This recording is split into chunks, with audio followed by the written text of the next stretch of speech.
전북 지역에서 코로나19 확진자 28명이 추가로 발생했습니다. 전주의 한 병원에서는 환자와 간호사 등 9명이 잇따라 감염됐습니다. 순창 지역에 대규모 축사 신축이 추진되고 있습니다. 인근 주민들은 악취 피해 등을 이유로 행정당국의 승인을 불허해 줄 것을 호소하고 있습니다.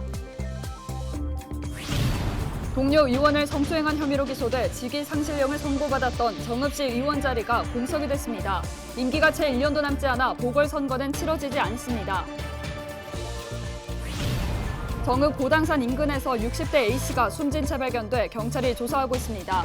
A씨는 약초를 캐러 나갔다가 실종돼 경찰 등이 수색 작업을 벌여온 것으로 전해졌습니다.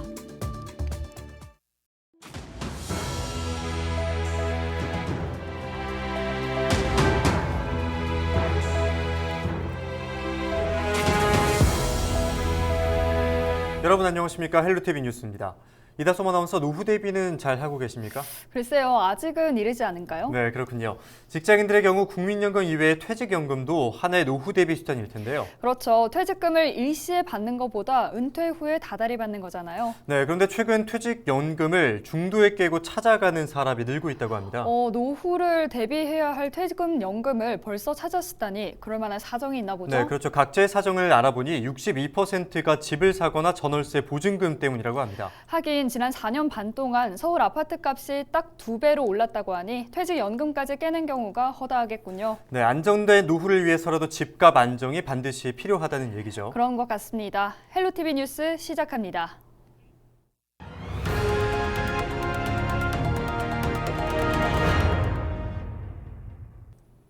순창군 지역에 대규모 축사 신축이 추진되고 있는데요. 축사 예정 부지 인근 주민들이 악취 피해 등을 이유로 행정당국의 승인을 불허해 줄 것을 호소하고 있습니다. 김남우 기자가 보도합니다. 순창군 복흥면 일대 임야입니다. 19,000여 제곱미터에 달하는 이곳에 최근 소 1,300마리를 사육할 수 있는 대규모 축사 신축이 추진되고 있습니다. 이 같은 소식이 알려지면서 인근 주민들이 악취와 수질 오염 피해를 우려하며 축사 신축을 반대하고 있습니다. 100m가 넘어버리니까 그 동네로 보도한다 이 말이죠. 독립가옥으로 봐버리고. 오염이 문제고 첫째는. 둘째는 냄새 때문에 살 수가 없다는 거죠, 주민이. 이 깨끗한 동네 위에 그나마도 위에다가 이런 축사를 지려고 이렇게 하고 있는 것은 우리 주민 입장에서는 상식 바뀝니다. 네, 받아들일 수가 없죠. 우리도 살아야 되니까. 축사 예정부지 인근에서 20여 동의 펜션을 운영하고 있는 주민은 악취로 인해 고객 유치가 어려워질 것이라면서 순창군에 축사 신축 승인을 하지 말아달라고 호소하고 있습니다. 사진도 찍게끔 포트도 해놓고 이렇게 등을 예쁘게 하는데 축사가 들어오면 얼마나 피해가 많겠습니까? 그리고 손님들 오겠어요. 냄새나 뭐. 그래서 이렇게 참 어떻게 말씀을 드려야 되는가 모르겠어요. 최대한 우리 주민을 위해서 행정당국에서 좀 해주시면 감사하겠습니다. 진짜 부탁드립니다. 이 같은 주민들의 우려에 대해 축사 관계자는 수질 오염은 발생하지 않을 것이라고 반박했습니다.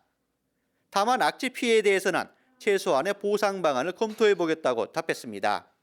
악취는 소를 어떻게 키우냐에 따라서 전혀 냄새는 안 난다고 볼 수는 없고요. 통상적인 그 악취는 나는 것 아니에요? 그 축사는 수질 방지 대책이 없어요. 돼지는 있는데 소는 전혀 그 오염물질 방지책이 없어요.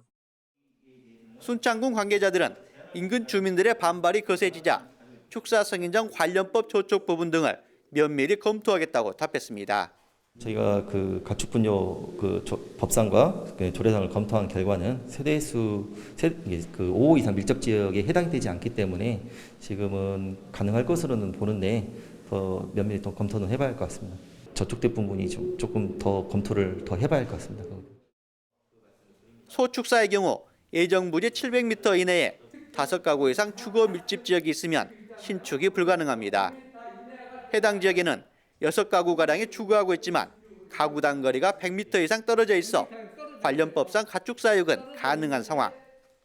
축사 신축 이후 주민들이 우려하는 피해가 발생하지 않도록 보다 세밀한 검토가 필요해 보입니다. 헬로티비 뉴스 김나우입니다.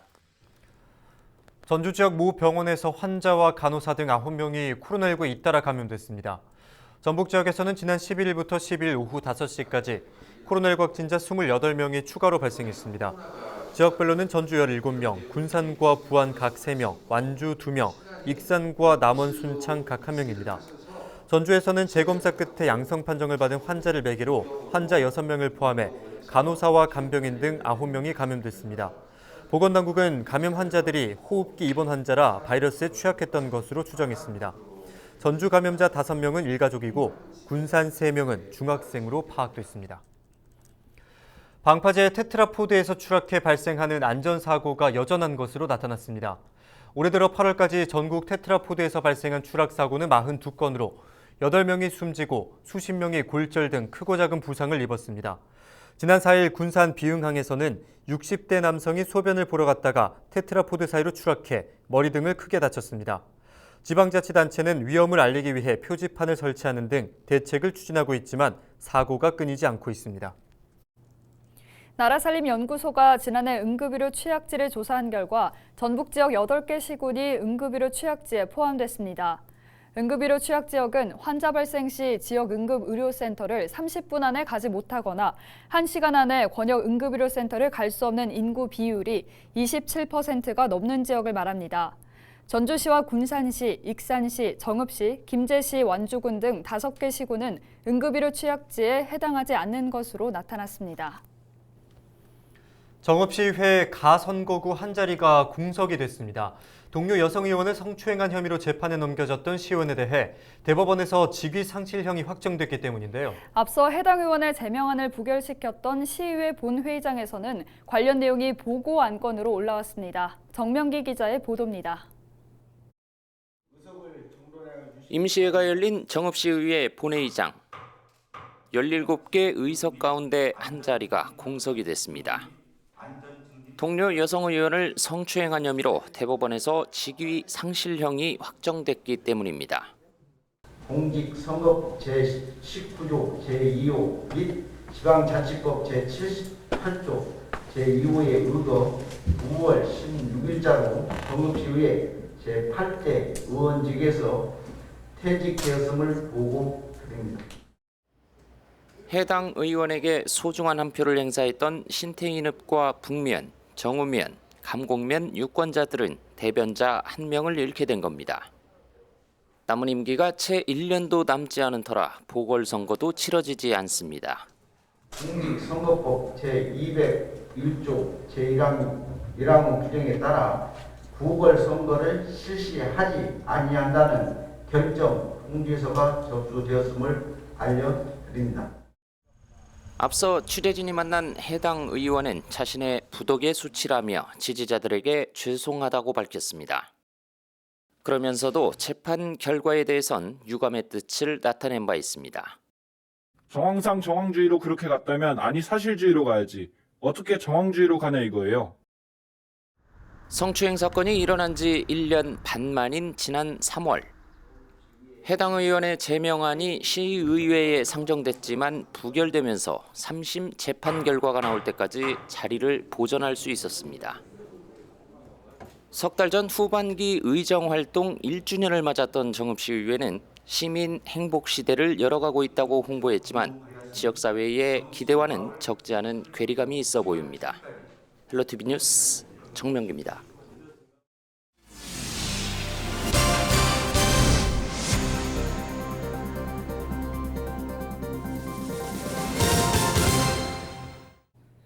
정읍 고당산 인근에서 60대가 숨진 채 발견돼 경찰이 조사하고 있습니다.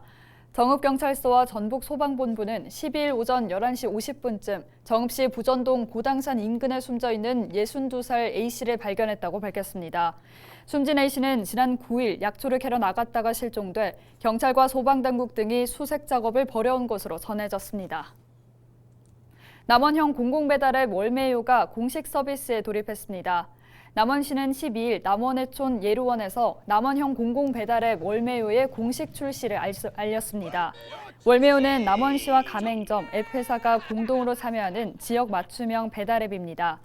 가맹점은 매월 4만 원의 이용 수수료를 앱회사에 납부하고 남원시는 이 가운데 만 원을 가맹점에 지원합니다. 소비자는 월메오에서 배달 주문을 하면 주문 건당 1,000원의 모바일 상품권을 포인트로 지급받게 됩니다. 지역 소상공인들에게는 그 이용 수수료 부담을 줄이고 이용 시민들께는 1,000원의 포인트가 적립이 됩니다. 빨리 이 앱이 정착될 수 있도록 최선의 노력을 다하겠습니다.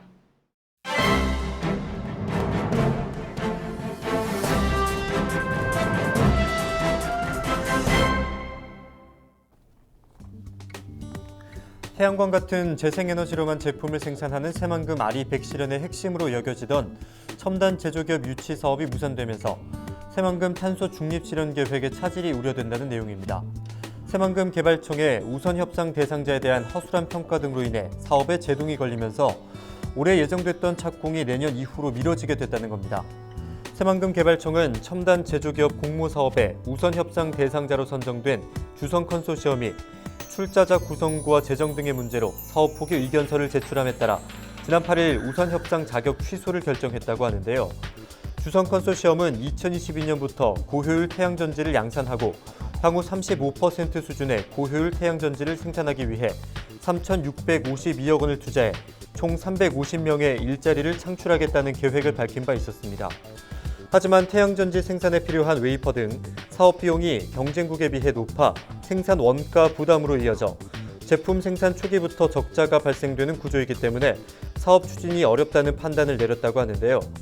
특히 정부 지원을 받는 경쟁국 태양광 기업과 비교해 고효율 태양전지 양산 기술은 앞서지만 현재 판매되고 있는 시장 가격을 맞출 수가 없다는 게 사업 철회의 결정적인 이유로 꼽힌다고 신문은 전했습니다. 지금까지 신문 브리핑이었습니다.